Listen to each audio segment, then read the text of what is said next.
হে আমার রব, আমি তোমার প্রিয়তমের মতো নামাজ পড়তে পারি না, তা নিজেও জানি। আরও জানি তোমার প্রিয়তম বান্দা দাউদের মতো আমি রোজা রাখতে পারি না। হে আল্লাহ, আমি তো আইয়ুবের মতো সবর করতে পারি না, তাসবিহ পড়তে পারি না ইউনুসের মতো, ইয়াহিয়ার মতো কিতাব আঁকড়ে ধরতে পারি না, ইউসুফের মতো পারি না দৃষ্টি অবনত রাখতে।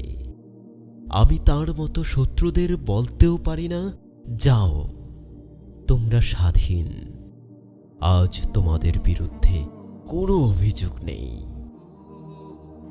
তবে হ্যাঁ, হে আমার রব, তাদের মতো আমিও কিন্তু তোমাকে ভালোবাসি, তোমাকে পেতে চাই। অতএব তুমি আমাকে তোমার করে নাও, আর তুমি হয়ে যাও আমার।